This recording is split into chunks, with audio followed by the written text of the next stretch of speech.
Great to have you join us. Now, in our first story, the government of Ghana says it's now working to return an estimated $18 billion of ECG assets held by PDS. Government has said the deal to transfer management of ECG to power distribution services was mired in fraud. Information Minister Kojo Oppong-Nkrumah has been addressing the matter. But first, exclusive documents secured by Joy News reveal that PDS paid the required $12.2 million premium to secure the insurance guarantees required to finalize the takeover of power distribution services from the ECG. It appears, however, as shown by the documents, that the money never got to the reinsurers in Qatar. Here's a news desk report. In a letter dated 21st February 2019, CalBank writes to the Millennium Development Authority, notifying them of receipt of an amount of $8 million as deposit towards the payment of the fees charges for the issuance of the demand guarantees for a total value of $350 million. Then in May, the final installment of $4.25 million was also paid from the PDS account at CalBank. Government has suspended the PDS concession agreement because of suspicion that the guarantees were fake. Joy News understands that once CalBank received the payment from PDS, it worked with Dunwell Insurance to finalize the deal.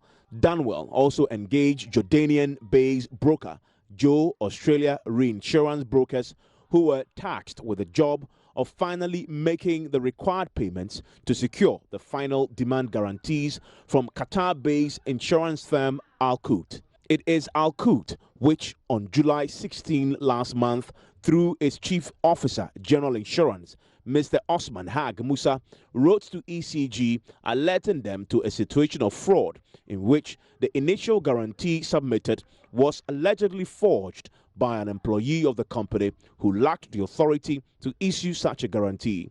Joy News has, however, secured another letter dated Wednesday, 31st July, in which Al Qut has written to the insurance broker, notifying the broker of the formal cancellation of the insurance coverage they had guaranteed. They explain in this letter that they are cancelling the cover because the broker had not paid the premium. So the question is, where is the $12.2 million PDS paid through CalBank to secure the insurance cover? And why is Al Qut now acknowledging that it had previously agreed to provide the insurance guarantee when it had 15 days earlier written to ECG claiming no such guarantee has been issued by it? Well, Information Minister Kojo Oppong-Nkrumah says these matters will be a subject of a probe which will be pursued by experts put together. Now, Information Minister Kojo Oppong-Nkrumah was referred to in that news desk report, but earlier today he indicated on the Super Morning Show that discussions are underway to ensure all assets managed by PDS are transferred to ECG. It's still live on Joy News today with me, Daniel Dazin. Our tensions are high at Amasaman in the Ga East municipality of the Greater Accra region as unidentified persons demolished structures at the market there this morning.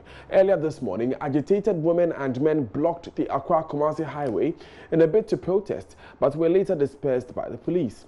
According to the market women, the demolition exercise was ordered by the MCE of Ga East Municipal Assembly, Clement Nilamte Wilkinson, as a payback for not supporting him in the upcoming parliamentary primaries. Hundreds of these women who are stranded say they will not relent until the perpetrators are punished.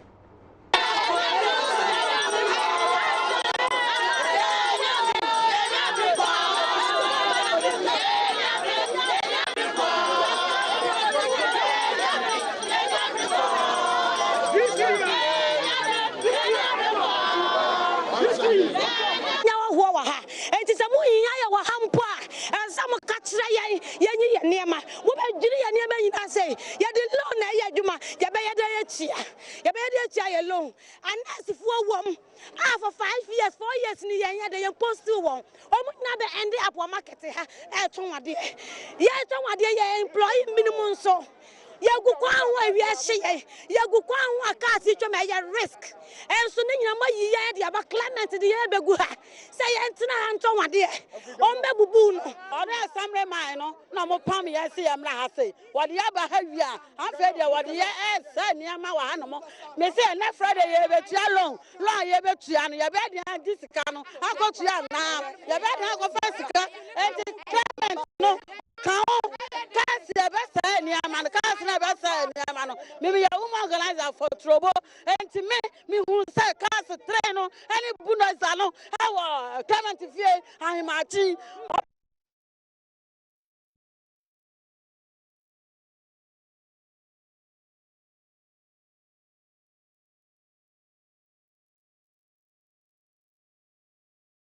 Now, the MCE Clemens Nilamte Wilkinson, who was present at the scene, denied all allegations leveled against him.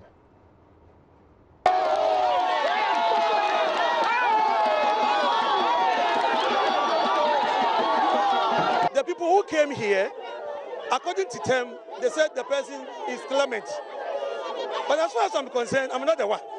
And the person is called Clement Jato. I'm not the one. You can go to the police divisional commander. The person reported before they reported before they came here. So you can go there and you can listen to them. So now I was at the office when they called me. This is what has happened. That is why I came here. Okay, but they keep on saying because the person's name is Clement. And I said I'm not the one. So the person. That is why I'm here. That is why I'm here. What is the reason? They are claiming that just because you are running for election, that is why you came to this. But no. But do you think if I'm running for election, because I'm running for election, rather I will do this?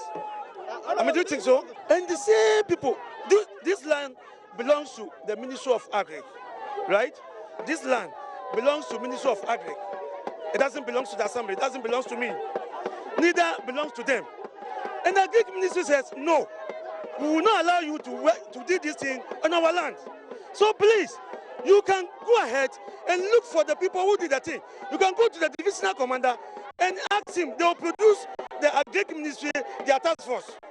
I brought 90 people here, just here, not here. And I told them they should not build any structure. I'm sure you've heard in recent times some MPs and other political leaders calling for the retention of experienced MPs in the House.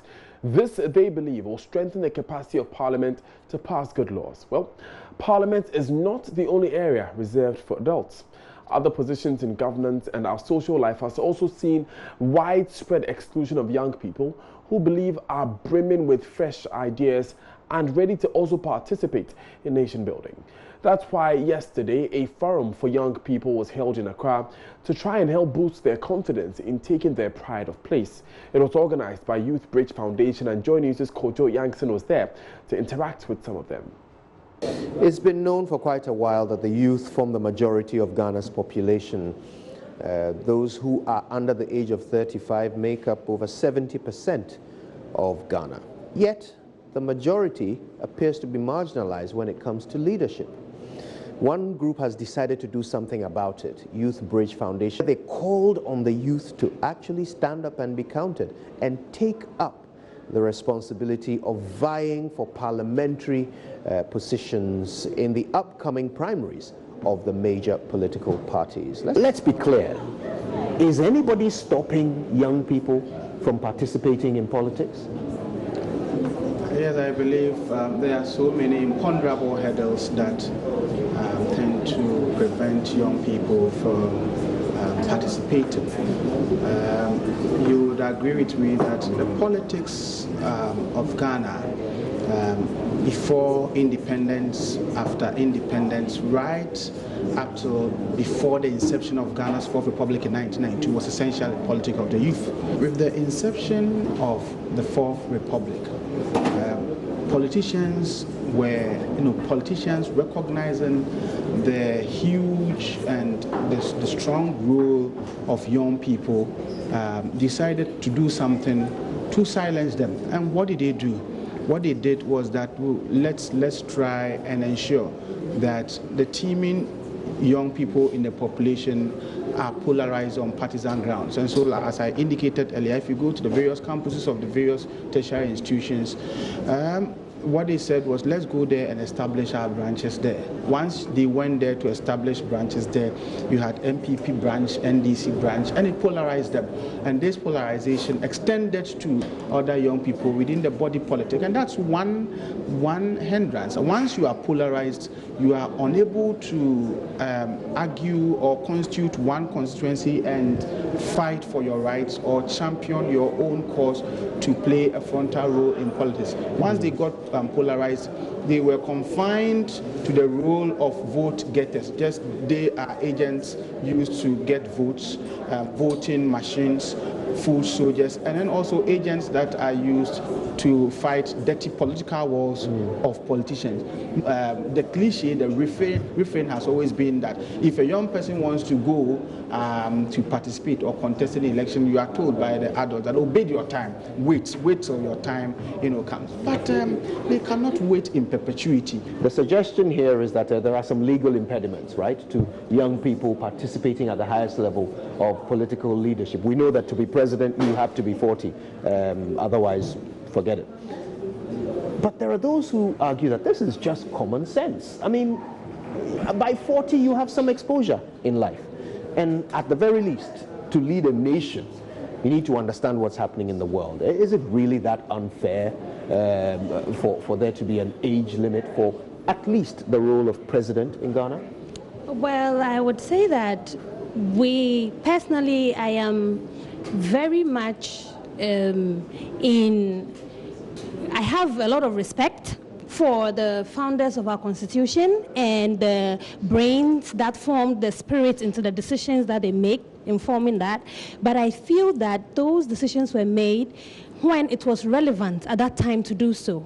We are in a global economy. We notice that things are evolving swiftly around us, and all over the world we see that there's a paradigm shift from putting people who are very old in such positions to a younger population, as is reflected by the population growth in Africa especially. And we notice that there are movements even in our neighboring Nigeria that has fostered and has been able to work to reduce the age for members of parliament and for presidents in Nigeria. The Not Too Young to Run movement has worked and has achieved a lot of success. And so I believe that it is not out of place for us to call on the government and also to call on decision makers and parliament to look into this once again. You're a journalist, and you made an interesting comment during the program itself. You said that the youth sometimes they rush too much, and that sparked quite a lot of controversy and debate. Yeah. But Nana, I think what you were doing was you were sort of advising caution. Yes. Some sort of patience on the part of young people. But that struck me because the older generation in whom you seem to have more trust and faith, well, this is how far patience has got you. So why are you still advocating it when it really is not the solution to our problems? Yeah, it is true. It's unfortunate that our leaders have not performed creditably well over the years. And so the youth have every reason to believe that they must be given a chance. But what I'm saying is that you must learn how to crawl before you walk. I'm not saying that they shouldn't be given chance. In fact, as I said, strength is always in the mind, but not in the physical appearance. Somebody may be old, but very effective. Somebody may be very young, but very effective. So what I'm saying is we have to blend. So to get a good blend. If you talk to the old footballers, they say they play the match with dedication and commitment. But if you say because you should be given the lead role, fine, I don't have any problem with that. But can you do the work? We have seen some youth in parliament. Some are performing, others are not. There are some old people in the parliament, some are performing, others are not. But I think there's been a deliberate policy by the political parties themselves, where they have to set up a youth wing that must train some people to talk about, because now it is voluntary. Yeah. When you go there and you're able to come out on your own, that's it. But not a deliberate policy that, oh, okay, we are going to give us 10%, and I want people to note this now. Every party must give, say, 10 or 5% the youth, so that when you are going to vote for them, this number of people must necessarily be made parliamentarians. So the policy will be there. I want to run for office in one of these two parties that's about to do a primary. But I don't know where to start. I don't know how to do it, and I'm worried about all the obstacles that you were talking about that are ahead of me. Tell me how you would advise such a person. What would you tell such a person, make them feel equipped to go ahead? Okay, so the first advice I would give to them is that they are not too young to run. They are not too young to influence change in their country. And most importantly, maturity is not an age. I understand where my father here is coming from, but we also understand that and appreciate the fact that in the times that we live in today, people are really open-minded. Young people have gone faster in education than the older generation did. And so there are some things that at our age they didn't know, but at our age, due to the age and time in which we live in, we are privy to such information. So that's the first thing I would tell them. The next thing I would tell them is that, as Prof said, we at Youth Bridge Foundation, we are ready to help them in whichever way that we can, be it mentoring, be it sensitizing them. And that actually starts with the fact that they should know where and who to go to for mentorship and understand that in as much as you want to run, there are ways that you need to do it. So you need someone who has walked that walk to be able to shape you and tell you, this one, you don't do it this way, this one, you do it this way, you walk this way, do it this way, and that would help. Now, Deputy Commissioner of Immigration in charge of operations, Isaac Oklu-Lotte, says Ghana is now operating a 24-hour service at the various borders across the country. Speaking during an advocacy and sensitization campaign for free movement and migration in Accra, Mr. Lotte mentioned that their men are well equipped and ready to deal with any criminal activities at the borders. He says Ghana collaborates with other border security agencies and joint patrols to ensure that people feel free moving in and out of the borders in the country. Day workshop organized by the ECOWAS Commission and the International Organization for Migration seeks to help people appreciate the ECOWAS protocol relating to free movement of persons, residents and establishments, together with its supplementary protocols, as well as issues relating to the ECOWAS National Biometric Identity Card. According to the Deputy Commissioner of Immigration in charge of operations, Isaac Oklu-Lotte, although the Ghana Immigration Service is fraught with a lot of challenges, they are doing everything to ensure people feel safe using the borders. We collaborate with other border security agencies and the area of joint patrols, joint border security meetings, and joint border post as done at Akanu and Nope to improve cooperation and facilitation of free movement. Now Ghana operates 24-hour of persons entering and exit through our borders, 24 hours. And travelers can travel through Aflau, Akanu, and other smaller borders 24 hours. And if you are a criminal and you reside in a member state, the law will catch up with you after the judicial processes, and you are discharged from prison. You'll be handed over to immigration to remove you. President of the Greater Accra Market Association, Messina Afrowa Nijan, says her major concern is with the security at the borders. I know there are a lot of laws that binds ECOWAS trading, but as time goes on, then the laws start getting under the carpet. Presently, I know that when they raise the issue, trying to find ways and means to have a very peaceful trade, I think it will be okay for us, and it will make our work very, at least, easier than formally. And one thing I'm very, very anxious about is the security aspect. The National Identification Authority has so far issued 56,000 cards and will operationalize their usage for all Ghanaians by March 2020. The two-day program will be followed by sensitization activities at the Alubo border. Food and Drugs Authority (FDA) in the Upper East region has destroyed unwholesome products estimated as 356,848 Ghana cedis.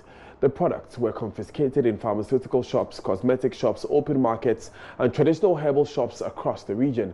Speaking to journalists after destroying the products, Upper East Regional Manager of the FDA, Sebastian Mauli Hoto, cautioned the public to be extra vigilant and always check expiry dates and registration numbers of products before purchasing them. So, as part of the Food and Drugs Authority's routine post-market surveillance activities in the Upper East region, several unwholesome products were confiscated from the market. These include food products, pharmaceutical products, cosmetics, herbal medicines, food supplements, household chemicals, and many other regulated products. Today, we are undertaking safe disposal of these unwholesome regulated products as per our mandate. So we are throwing the caution to all involved, all those who deal with unregulated products, who deal with our regulated products. They should make sure that they always notify the Food and Drugs Authority before they go ahead and dispose of their products. The purpose of this disposal exercise is to rid the market of these unwholesome regulated products and also to prevent the re-entry of such products onto the market later. The products being disposed today were seized from provision shops, pharmacies, over-the-counter chemical sellers shops, and warehouses, herbal clinics, cosmetic shops, and the open market across the Upper East region. An estimated amount of 356,848 Ghana cedis worth of products are those that we are disposing of today, which is a lot of money. The FDA would like to advise the general public to check for expiry date and registration status of products before buying. You should purchase regulated products from accredited and recognized outlets and sources. And retailers should practice good storage and stocking practices, such as the first expired, first out process. Away from that, marijuana smokers and drug peddlers have taken over Pankono RC Basic School for their nefarious activities. Authorities say they are scared to restrain them from perpetrating the nefarious activities even when school is in session. Quincy Deva reports.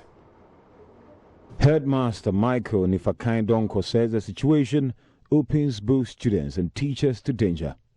Sometimes the school will not even close, and you find them behind the block, smoking and doing all other things that do not augur well with our teaching and learning here. They come in groups, and then you find them smoking around as school is still in session. And we are finding it difficult to send them away. And it's like we are not getting the support from the community and the stakeholders here. The school is turned into a free hotel in the evenings, afternoons, and during holidays. When in the evening, sometimes you come around and you find people here enjoying themselves here and there. Sometimes the security man here gets it tough sending them away, and will have to sometimes report to the police to come in. Many a times that we have even arrested some of them and took them to the chief. Mr. Donko spoke at the school's Diamond Jubilee Climax in Kumasi. He appealed for government and public support to improve infrastructure to enhance academic work. We have just opened a new JHS school, and our final pupils will be writing next year. And we want a school that will train people who will come out with practical knowledge So we are trying our best to get accessories that will help them.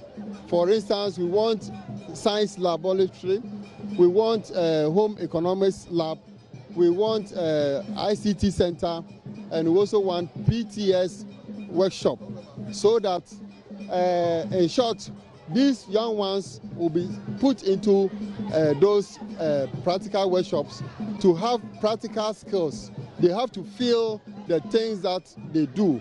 What they learn, they have to come to the lab to practicalize it, so that they will gain much knowledge about whatever they are learning.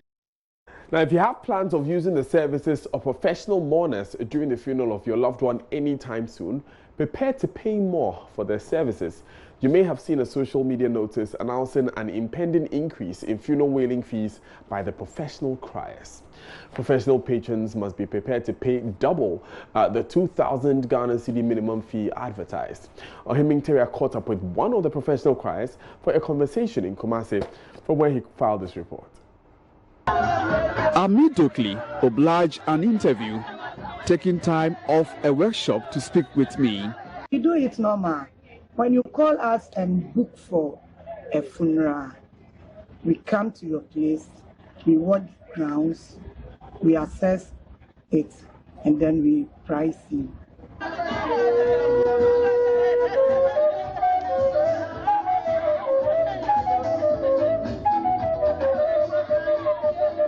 She says though they work in groups, they are yet to officially form an association. We don't have an association, but I've learned recently that there are so many groups coming up. Oh, okay. So you don't have an association because you meet regularly to discuss your businesses? No, I and my groups, we meet, but we don't meet because our husbands has died for a long time. So whenever we decide to go to a place, we just get up and go. Miss Dockley tells me high demand for their services amid increase in fuel prices and general economic hardship has pushed them to adjust their fees. She reveals 6 Dutch singing criers who used to charge 5,000 Ghana cedis a day will now provide the service for between 7,000 Ghana cedis and 8,000 Ghana cedis. The demand has gone high. So whenever we went for a program and we shared the money couldn't do anything. So we have to discuss it and raise it. Ms. Dockley says clients could pay even more, depending on the status of the disease and bereaved families, as well as the form the wailing would take. It depends on the funeral. When we went and the funeral is, you know there are some funerals you can't charge them high. But some you can charge them. So it depends on the funeral. Okay, as for me, I don't cry and put myself on the ground, no. But I cry and roaming about. Crying and roaming about. That is what we did. And how much is that one? Oh, it depends. It depends on how you want it. You want us to do it as the price goes up. Let's say 6,000, 7,000. That's our minimum price that we. How many, let's say, from your group can you send to a particular funeral? Let's say 5 or 6. Okay. Clients who live abroad and have lost touch with deceased relatives provide ground for criers to make more money. At first, we charge 5,000, 6,000 for a higher funeral or a funeral which is big. But now it has raised to 8,000, 7,000. From Kumasi for Joy News, Ohiming reporting. Well, next time you're interested in hiring a professional crier, you know how much it costs. Interesting business then. Speaking of business, that's up next here on Joy News Today.